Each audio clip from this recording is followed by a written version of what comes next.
सरकार किसी मोदी की नहीं है, किसी XYZ की नहीं है। ये देश की सरकार है और देश की सरकार को देश के लोगों के हिसाब से चलना होता है। जो भी उसमें टांग अड़ाएगा उसका इलाज देश की जनता को करना होता है। देश के पास ये लगातार राइट है, न केवल इलेक्शन में, लगातार 5 साल ये राइट बरकरार रहता है। इलेक्शन कमीशन एक माध्यम है देश के लोगों के लिए, एक संस्था है जिसका काम है फ्री एंड फेयर और ट्रांसपेरेंट इलेक्शन कराना। संसद बंधक बन जाए, यानी पार्लियामेंटेरियन एंटी डिफेक्शन लॉ की वजह से बोल ना पाए और वो सारे के सारे गुलाम बना लिए जाएं। और तीसरा, सुप्रीम कोर्ट और हाई कोर्ट जब स्लो हो जाए, डेट पे डेट हो जाए, डेट पे डेट देने का काम करें, या सरकार के कहने पर पे तारीख लटकाते रहें और सिर पे इलेक्शन आ जाए और किसी संसद के भागे हुए MLAs को सरकार बना के दोबारा उसका इलाज करने की बजाय, उसका फैसला करने की बजाय एक तरह से कॉपरेशन मिले सरकार को, ये सिस्टम देश की जनता को मंजूर नहीं है। ये विचार ज़्यादातर देश में उठ रहे हैं, इवन पॉलिटिकल पार्टीज भी जो उठा रही हैं वो रिक्वेस्टिंग मोड में है।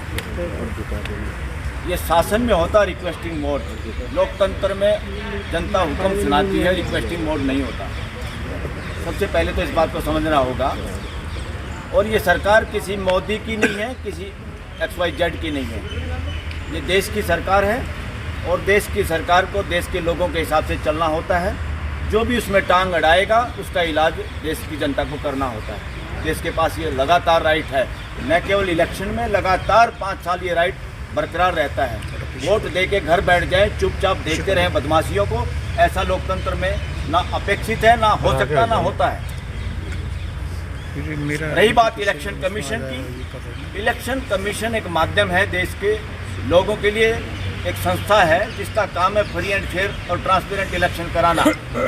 अगर वो इस बात की जिम्मेवारी नहीं देता, जब सरकार निरंकुश हो जाए, संसद बंधक बन जाए, यानी पार्लियामेंटेरियन एंटी डिफेक्शन लॉ की वजह से बोल ना पाए और वो सारे के सारे गुलाम बना लिए जाएं।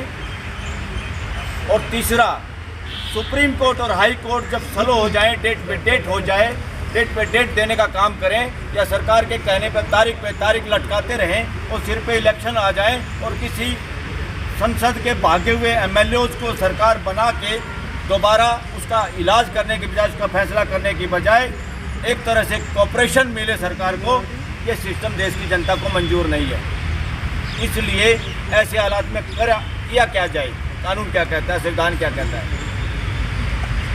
संविधान ये कहता है, जब हमारी तीनों स्तंभ, हमारी व्यवस्था के तीनों स्तंभ कमजोर हो जाएं या एक दूसरे को दबाएं या तीनों षड्यंत्र करके शामिल हो जाएं किसी एक ऐसे काम में जो जनता की आवाज़ के खिलाफ हो, तो लोग, यानी लोग जनरल बॉडी, देश की असली सरकार और असली पार्लियामेंट और असली जुडिशरी, इन 3 संस्थाओं के अलावा असली जो है वो देश की जनता है। 140 करोड़ भारत के लोग हैं। अगर वो जो चाहते हैं उनके अनुरूप कोई काम नहीं करती सरकार, पार्लियामेंट उनके अनुरूप कानून नहीं बनाती, संस्थाएं जो संवैधानिक संस्थाएं काम नहीं करती, चाहे वो हाई कोर्ट हो चाहे सुप्रीम कोर्ट भी हो, तो देश की जनता के पास वो सारे अख्तियार हमेशा रहते हैं, 24 घंटे, पूरे हफ्ते, 365 दिन और पूरे 5 साल।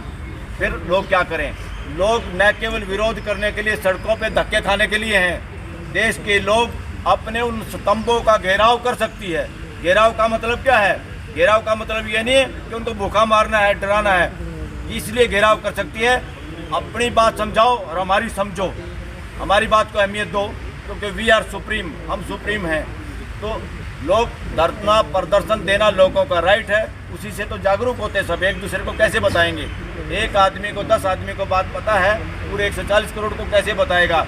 इसलिए वो जो साधन है सोशल मीडिया की भी, फेसबुक है चाहे X है जिसको ट्वीट बोलते हैं, अगर ये लोग भी किसी सरकार को, जिसको भारत सरकार का नाम, उसके सामने झुकने का काम ना करें, तो देश की असली सरकार, देश के 140 करोड़ लोग हैं और वो सोशल मीडिया के पक्ष में खड़े हैं, वो ट्विटर के साथ खड़े हैं, वो फेसबुक के साथ खड़े हैं, वो सोशल मीडिया के साथ खड़े हैं। ये कोई ना, इस भारत सरकार की किसी भी ऐसे काम पे झुकने का कोई सवाल नहीं है।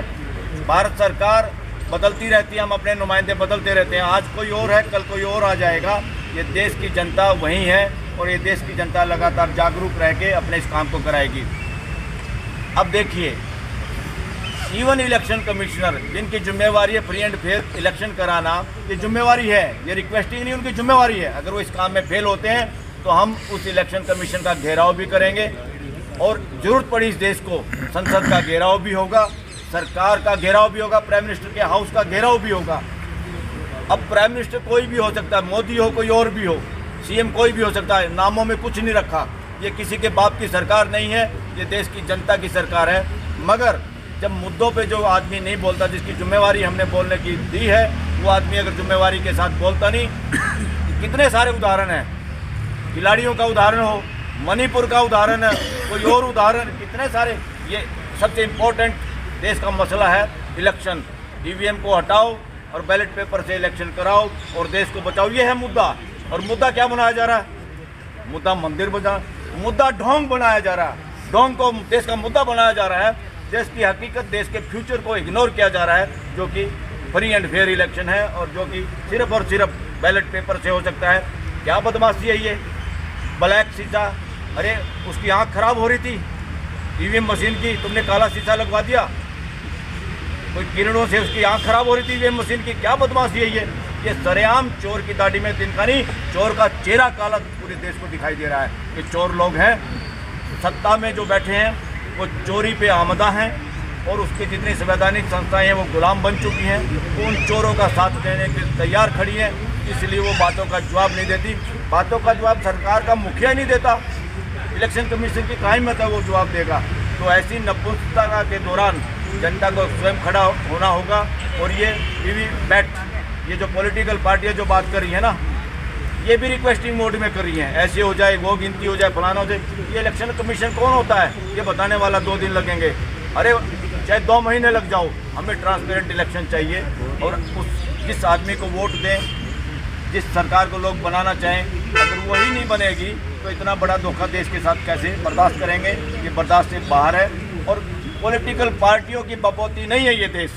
ये और सुन ले सारी पॉलिटिकल पार्टियाँ, पॉलिटिकल पार्टियों को भी अपना वजूद अगर बचाना है तो देश के लोगों के इशारे के साथ काम करना होगा, चलना होगा।